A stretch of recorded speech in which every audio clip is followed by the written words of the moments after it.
अब लगे सुतालिही सारा बतिया बता दिही ए राजा हो।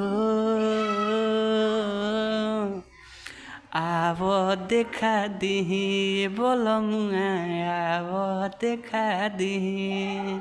नमस्ते प्रणाम, हम आप लोगों के छोट भाई जयकी राज एक बार फिर से राइटर ऑफिशियल चैनल में आप सभी लोगों के स्वागत बा।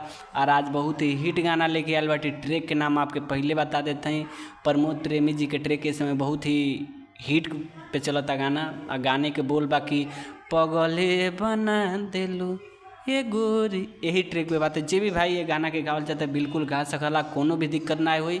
अगर राइटर ऑफिशियल चैनल पे आप नए हैं तो चैनल के सब्सक्राइब करें। चलिए बिना टाइम वेस्ट के लिए शुरू कर लिया आज के वीडियो। हाँ काहे बोलो मुआ तू खिस करेला, तोहरे ही चीज काहे मिस करेला इस करे। दो बार गाना इसको। हाँ काहे बोलो मुआ तू खिस करेला, तोहरे हे चीज काहे मिस करेला। तया बोलो हगे सुतालिही सारा बतिया बता दिही ए राजा हो।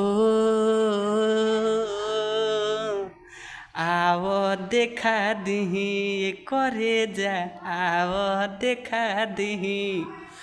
हाँ आवो देखा दिही बोलमुआ आवो देखा दिही।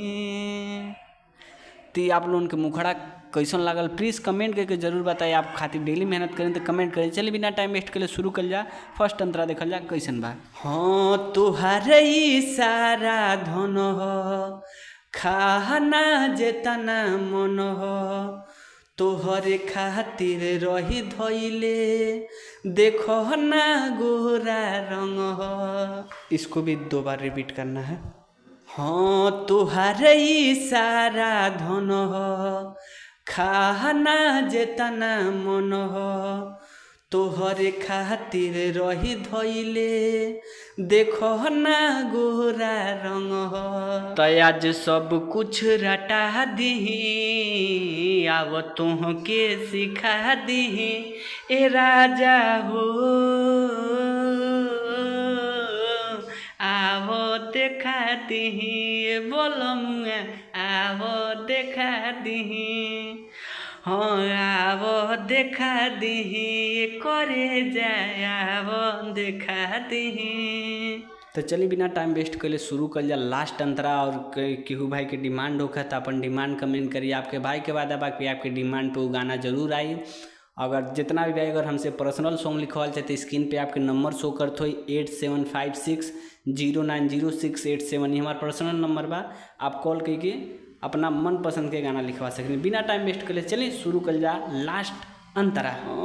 काहे सारा मालो बोलो मुआ आवो ना खालो बोलो मुआ जय की राज कहत रहले आज तू सधा दो बोलो मुआ। इसको भी दो बार गाना है।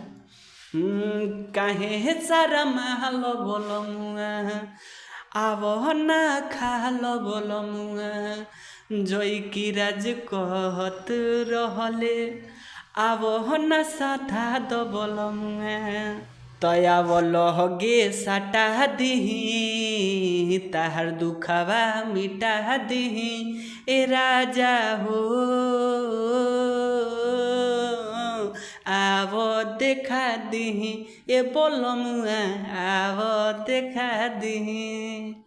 अरे आवो देखा दिही ए करे जाए आवो देखा दिही। ती वीडियो आप लोगों को कैसन लागल हमारे भाई प्लीज़ कमेंट करके ज़रूर बताएं। और अगला वीडियो कोना ट्रिक पे आई ये कमेंट जरूर करिए आप लोग।